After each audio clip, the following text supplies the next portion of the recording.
अस्सलाम वालेकुम नाज़रीन, आप देख रहे हैं प्रोग्राम हेल्थ 21 और मैं हूं पलवशा महमूद और ईसा लैब की जानिब से आपको प्रोग्राम में खुशामदीद कहूँगी। उम्मीद करती हूँ आप सब बिल्कुल ठीक होंगे, खैरियत से होंगे और अपना ख्याल रख रहे होंगे। नाज़रीन, आज हम लोग बात करने वाले हैं वैक्सीनेशन के हवाले से।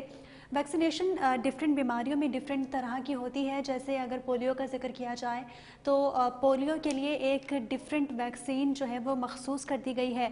इसके अलावा रिसेंटली हम लोग एक बहुत बड़े पेंडेमिक से निकले। पूरी दुनिया में ये पेंडेमिक बहुत ज़्यादा आम हो चुका था, फैल चुका था और तकरीबन पूरी दुनिया की जो है आधी से ज़्यादा आबादी इस पेंडेमिक से मुतासर हुई। बिल्कुल मैं बात कर रही हूँ कोविड के हवाले से और कोविड की वैक्सीन फिर निकाली गई। कोविड की वैक्सीनेशन के हवाले से अगर बात की जाए तो वो भी मुख्तलिफ़ तरह की वैक्सीनेशंस थी उसमें, और जहाँ तक मुझे याद है 4 से 5 तरह की वैक्सीनेशंस उनकी टाइप्स निकाली गई थी। जिसको जो सूट करे वैक्सीनेशन वो वैक्सीनेशन लगवा ले। और मज़ीद कितने तरह की वैक्सीनेशंस हैं और वैक्सीनेशन का काम बेसिकली ह्यूमन बॉडी पे क्या होता है, इन तमाम सवालों के जवाब हम लोग जानेंगे। हमारे साथ स्टूडियोज़ में मौजूद हैं डॉक्टर जयपाल छाबड़िया। मैं उनको वेलकम करना चाहूँगी। जी अस्सलाम वालेकुम डॉक्टर, कैसे हैं आप? Thank you very much. जी डॉक्टर, वसीय तजुर्बा रखते हैं आप अपनी फील्ड में। मैं चाहूँगी आप अपना ब्रीफली इंट्रोडक्शन दें। मेरा नाम डॉक्टर जयपाल छाबड़िया है और मैं डॉक्टर ईसा लैब का एक हिस्सा हूँ और उसमें जो एक CME और अवेयरनेस सेशंस का हमारा एक डिपार्टमेंट है उसको मैं हेड कर रहा हूँ पूरे पाकिस्तान में। तो क्योंकि हम इस पे काम कर रहे हैं कि लोगों को अवेयरनेस दी जाए, जैसे आज भी हम यहाँ एक TV पे प्रोग्राम कर रहे हैं। उसके अलावा मैं खुद एक मेडिकल डॉक्टर हूँ, आई सर्जन हूँ, अपनी क्लिनिक करता हूँ और मैं एक गवर्नमेंट की फेडरल गवर्नमेंट की एक कमीशन का हिस्सा हूँ और पूरे पाकिस्तान की उसका मेंबर हूँ, नेशनल कमीशन फॉर मिनॉरिटीज़। उसके अलावा मैं PMA जो पाकिस्तान मेडिकल एसोसिएशन है उसका एग्जीक्यूटिव कमेटी का मेंबर हूँ। प्लस मैं उसका जो एक हेल्थ मैगजीन है नब्स के नाम से उसका 4 साल तक एडिटर रहा हूँ। लिखने पढ़ने का शौक़ रखता हूँ और मैं शायर भी हूँ। अरे माशाल्लाह, बहुत वसी तजुर्बा रखते हैं आप और आई थिंक आपने हर फील्ड से वाबस्ता रह के हम लोगों को बताया है कि हम लोग भी एट अ टाइम बहुत सारे कामों में इन्वॉल्व हो सकते हैं। डॉक्टर, हम लोग आज बात करने वाले हैं वैक्सीनेशन के हवाले से। जिस तरह मैंने अपने इंट्रोडक्शन में बताया, मैं आपसे पूछना चाहूँगी कि बेसिकली वैक्सीनेशन क्या होती है? होता क्या है कि दुनिया में किसी भी बीमारी को बचाया जाए, जैसे इन्फेक्शस डिजीज़ होती हैं जो फैलती हैं, वो पूरी दुनिया में सबसे पहले जो हमें तंग किया था एक बीमारी स्मॉल पॉक्स होती थी, जो बड़े एक निशान भी पड़ जाते थे चेहरे पे लोगों को जब होती थी। तो 16वीं सदी में चाइना में सबसे पहले उसके लिए एक वैक्सीन बनाई गई स्मॉल पॉक्स के लिए। ये पहली बीमारी थी जिससे हमें एक छुटकारा मिला और अभी पाकिस्तान स्मॉल पॉक्स बल्कि पूरी दुनिया में हम स्मॉल पॉक्स फ्री हो गए हैं। उसके बाद जितनी भी ये बाकी बीमारियां हैं, TB है, निमोनिया है, कोरोना अभी हुआ है, पहले भी हुआ, तो इनके लिए जो ये वैक्सीन बनाई जाती है ना, वैक्सीन क्या होता है कि एक जो माइक्रो ऑर्गेनिज्म होता है वो वायरस या एक बैक्टीरिया की सूरत में वो हमारी बॉडी में एंटर किया जाता है। सही। वो वैक्सीन के थ्रू हम देते हैं। वो या तो बहुत वीक होता है अगर जिंदा है, अलाइव, या वो डेड। हम वैक्सीन के तरह 2 किस्म की होती हैं, डेड भी दिया जाता है और अलाइव लेकिन वीक है। तो होता कि जैसे हमारे मुल्कों की एक फ़ौज बनाई जाती है जो दूसरे मुल्क से फ़ौज और वो मशकें भी करते रहते हैं, तो कोई भी जो है वायरस या माइक्रोऑर्गेनिज्म जब हम अपनी वैक्सीन के ज़रिए अपने तरीके से अपनी बॉडी में एंटर करते हैं तो उसको ख़त्म करने के लिए हमारी बॉडी अपनी फ़ौज बनाती है जो एंटीबॉडीज़ जिनको कहा जाता है। तो वो एंटीबॉडीज़ उन जरासीम को ख़त्म कर देते हैं, मार देते हैं और फिर मौजूद भी रहते हैं, हमेशा के लिए तैयार रहते हैं कि कोई भी अगर इस तरह का ऑर्गेनिज्म आएगा तो उसको अटैक करके तो वो ये ख़त्म कर देंगे। तो ये वैक्सीन का एक वो है। तो ठीक है। तो डॉक्टर, जिस तरह ये कहा जाता है कि जितनी भी कंटेजियस बीमारियां हैं या वायरल इन्फेक्शंस हैं उनके लिए वैक्सीनेशन बहुत ज़्यादा इंपॉर्टेंट होती है। वैक्सीनेशन के थ्रू ही हम लोग इन बीमारियों से लड़ सकते हैं।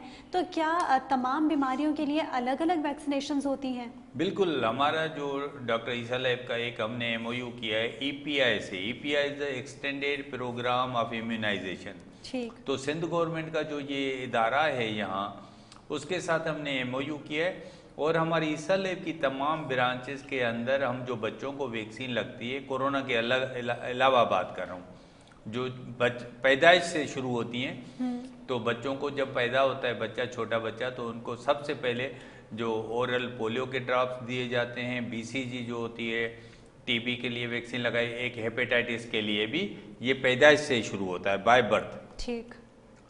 तो उसके बाद फिर रिपीट होता रहता है, 6 हफ्ते में फिर रिपीट होता है इस तरह, मीजल्स का, TB का, हेपेटाइटिस का, रोटा वायरस का, ये वैक्सीन उनको लगाया जाए। तो ईसा लैब तमाम जो EPI के जितने भी गवर्नमेंट के वैक्सीन हैं, और ईसा लैब वाहिद लैब है जो दूसरे हमारे जो आगा खान या लियाकत नेशनल में लगाते हैं, तो वो भी गवर्नमेंट से ही लेते हैं, लेकिन उसको सर्विस चार्जेस वो मरीज से पैसे लेते हैं, लेकिन हम 1 रुपया भी नहीं लेते, और अपनी ब्रांचेस में हम फ्री ऑफ कास्ट लगा रहे हैं। और इस EPI की वैक्सीन के साथ साथ हम कोरोना की वैक्सीन भी अपने ईसा लैब में भी लगा रहे हैं, और बाहर आउटडोर कंपनीज में, स्कूल्स में, अभी जैसे मैंने कल परसों हमने एक स्कूल के अंदर 200 बच्चों को, जो 5 साल से लेके 11 साल के बच्चों को कोविड वैक्सीन लग रही है, वो 200 से ज़्यादा बच्चों को हमने free of cost DHO south के टीम से मिलकर हमने ये काम किया है। ठीक। डॉक्टर, कोविड वैक्सीनेशन के हवाले से अगर बात करें तो कोविड में देखा गया था कि 5 या 6 वैक्सीनेशन से ज़्यादा वैक्सीनेशन बनाई गई थी, और वो हर फर्द अपने पसंद के वैक्सीनेशन करवा रहा था। ये भी बहुत एक मुनफरिद सी बात सामने आई थी। तो इतने सारे इक़साम निकालने का क्या मकसद था? क्या एक वैक्सीनेशन तमाम लोगों पे सेम इफ़ेक्ट नहीं करती? अच्छा, ये सिंपल मेथड होता है, जैसे हम बुखार की गोलियां खा रहे होते हैं, तो एक कंपनी ने पाकिस्तान बनाई है, वो भी बुखार को कम करती है, एक ने ब्रूफिन बनाई है, वो भी बुखार को कम करती है, एक ने पेनाडाल बनाई है, वो भी। तो जितनी कंपनीज थी उन्होंने अलग अलग तरीके से अपनी वैक्सीन बनाई थी। तो लेकिन उसकी ये ज़रूर होता है कि कोई जैसे इफेक्ट कुछ उनको फ़र्क होता है कि उनका ड्यूरेशन कितना ड्यूरेशन रहता है, या किसका साइड इफ़ेक्ट थोड़े ज़्यादा हैं या किसके कम हैं। तो इस तरह बाकी उनका जो मेन मकसद था कंट्रोल करना, वो सेम था। तो इसलिए वो डिफरेंट कंपनियों ने और डिफरेंट मुल्कों में वो बनी थी।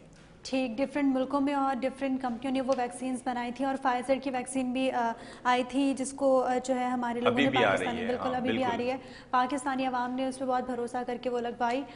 डॉक्टर, अगर पोलियो वैक्सीनेशन के हवाले से बात करें तो इंटीरियर साइड पे, या फिर अगर स्पेसिफिकली हम लोग खैबर पख्तूनख्वा सूबे की बात करें, तो वहाँ पे ये मिथ पाई जाती है कि पोलियो वैक्सीन लगवाने से हम अपनी आने वाली नस्लों को बांझ बना रहे हैं, या फिर हम लोग जो है वो गवर्नमेंट ने कोई सीक्रेट पॉलिसी, वहाँ के लोगों की ये थिंकिंग है कि गवर्नमेंट की जानिब से कोई सीक्रेट पॉलिसी बनाई गई है जिसकी वजह से वो अपने बच्चों को पोलियो वैक्सीन नहीं लगवाते। इसके बारे में बताइएगा कि इसमें कितना सच है, और अगर पोलियो की वैक्सीनेशन नहीं लगाई जाती तो वो आगे आने वाले फ्यूचर में क्या इफेक्ट कर सकती है बच्चे पे? अच्छा, मुझे तो बड़ा दुख होता है कि दुनिया में 2 मुल्क हैं जो हम पोलियो फ्री नहीं हैं, एक पाकिस्तान है, एक अफगानिस्तान है। बड़ी मतलब दुख की बात है, और क्योंकि जैसे बच्चा कोई इम्तिहान में फेल होता है तो दुख की बात है, ये भी एक फेल्यूर है हमारा कि पूरी दुनिया फ्री हो गई है। अच्छा, मैं समझता हूँ कि जो प्रोपेगेंडा की जाती है, जो मिथ फैलाई जाती है लोगों को, कि हमारी गवर्नमेंट या हमारी मीडिया उसको न्यूट्रलाइज नहीं कर पा रही। जैसे मैं एक छोटी मिसाल दूँ तो एक बंदा जो बकरी का बच्चा उठा के जा रहा था, तो 3 लोगों ने बोला कि इससे बकरी का बच्चा हमें लूट लेना है, तो वो अलग अलग जगह पे खड़े हो गए। तो एक आदमी ने उसको बोला तुम तो कुत्ता उठा के जा रहे हो, ये बकरी का बच्चा नहीं है। फिर दूसरे ने आगे चल के वो दोबारा उसने भी बोला कि आपने क्या उठाया है, उसने बोला बकरी का बच्चा, उसने बोला नहीं ये तो कुत्ता है। तो तीसरे ने भी उसको बोला, तो 3 लोगों ने बोला, तो उसने फेंक दिया, हालांकि वो बकरी का बच्चा ही लेके जा रहा था। अब हम जो है गवर्नमेंट का फेल्यूर है, हमारी मीडिया का फेल्यूर है कि वो थोड़े लोग हैं जो ये बोल रहे हैं, मिथ दे रहे हैं लोगों को कि हम इससे इनफर्टिलिटी होती है, या तो हम उसको क्यों नहीं न्यूट्रलाइज कर पा रहे। हमारी मीडिया का काम है लोगों को बताना, हमारे स्कूलों में सिलेबस में ये शामिल होना चाहिए कि हमें बच्चे पढ़ें कि वैक्सीनेशन से कोई भी दुनिया में नुकसान नहीं होता है। अभी जैसे मैंने बताया कि हमने बच्चों को 200 बच्चों को लगा के आए, तो एक भी बच्चे को कोई तकलीफ नहीं हुई। तो जो पोलियो का ड्रॉप है, बेनजीर भुट्टो ने शुरुआत की थी, आज हम पोलियो फ्री क्यों नहीं हो पाए? इसमें 2 चीज़ें हो सकती हैं, या तो हमारी जो वैक्सीन है वो क्या टेम्परेचर सही रखने की ना सब स्टैंडर्ड हो जाती है कि हम नहीं लगा, या तो हमारी गैप आ जाती है कि हम पूरे बच्चे को 100% नहीं पिला पा रहे, तो कोई ना कोई गैप है, तो हमें इस पे वर्किंग करनी चाहिए। और मैं समझता हूँ, मैं अभी जो काम बहुत अच्छा हो रहे हैं, हम भी ईपीआई के साथ कर रहे हैं, तो मुझे उम्मीद है कि हम जल्द से जल्द पोलियो फ्री भी हो जाएंगे। ठीक है डॉक्टर, लास्ट मंथ अगर अक्टूबर की बात करूं तो अक्टूबर में सिंध गवर्नमेंट की जानिब से बहुत अच्छा इकदाम उठाया गया था कि पोलियो वैक्सीन का एक वीक मुख्तस किया गया था, जिसमें पोलियो की टीम्स स्कूल्स और मोहल्लों में जाके, कराची के और सिंध के दीगर शहरों में और मोहल्लों में जाके बच्चों को जो है पोलियो वैक्सीन पिला रहे थे। तो आप क्या समझते हैं कि पाकिस्तान के दीगर सूबे भी क्या इनफ इकदाम कर रहे हैं इनके लिए? अच्छा, मैं समझता हूँ कि देखो, टीमें तो बहुत अच्छा काम कर रही हैं, लेकिन अगर हम फेल हो जाते हैं, हमारे पास कोई बच्चा ज़ाहिर होता है, तो उसमें मेरे जहन में आता है, एक सवाल आता है कि शायद हम अफ़गानिस्तान की वजह से हों कि वहाँ बॉर्डर हम बंद नहीं कर पा रहे और वहाँ का इन्फेक्शन हमारे मुल्क में आ जाता हो। तो मैं तो ज़ाती तौर पर गवर्नमेंट को ये भी बोलूँगा कि हमें अपने मुल्क को एक पोलियो फ्री करना है, तो हमें इस पे भी तवज्जो देनी पड़ेगी कि वहाँ का इन्फेक्शन हमारे मुल्क में ना आए। और दूसरा, लोगों को हमें मैक्सिमम एजुकेशन करनी पड़ेगी कि तमाम लोग अपने बच्चों को जितनी दफ़ा भी पिलाया जाता है इसका कोई नुकसान नहीं है, बल्कि उसकी इम्यूनिटी बढ़ जाती है। तो जैसे हमारे जो कोरोना की वैक्सीन है, मैं 4 दफ़ा लगवा चुका हूँ। पहले 2 डोज लगे थे, फिर हमने बूस्टर 2 डोज लगाए, तो उससे कोई नुकसान नहीं हुआ, इम्यूनिटी बढ़ती है। तो मैं समझता हूँ कि पोलियो के कतरे उनको पेरेंट्स को चाहिए कि वो खुद भी डिमांड करें, अगर उनके पास वर्कर आता है तो उसको रिस्पेक्ट भी दें और उसको अपने ताउन करें कि लोगों को मैक्सिमम हो, और हम आने वाले जल्द से जल्द हम पोलियो फ्री हो जाएं।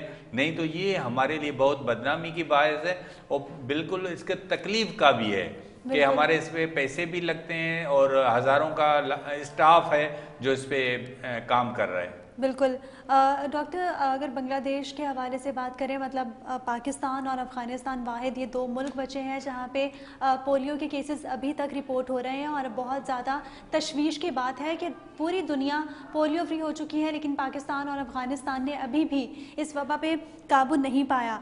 बांग्लादेश जब आज़ाद हुआ था तो बांग्लादेश की आबादी पाकिस्तान से उस वक्त ज़्यादा थी, लेकिन अगर आज की बात की जाए तो बांग्लादेश की आबादी पाकिस्तान से कम है। अगर बांग्लादेश जैसा छोटा मुल्क अपने आप को पोलियो फ्री कर सकता है, तो पाकिस्तान में ऐसी कौन सी चीज़ें हैं जो पोलियो फ्री करने से रोक रही हैं?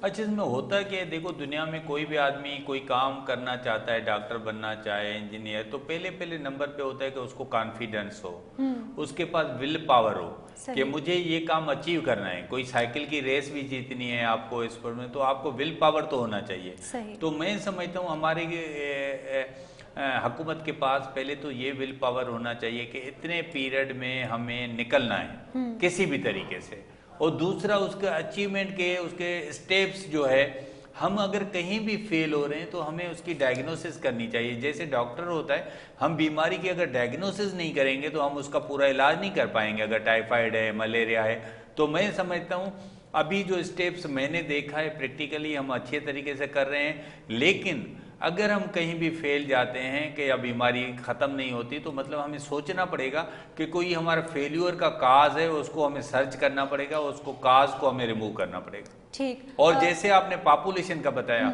ये बहुत है। मैं छोटा था तो हम पूरे मुल्क में देखते थे 2 बच्चे ही अच्छे का बोर्ड नज़र आता था अयूब खान के ज़माने में, लेकिन अभी कोई बोर्ड नहीं नज़र आता। अभी वर्ल्ड पॉपुलेशन डे गुजरा, कोई प्रोग्राम नहीं आता।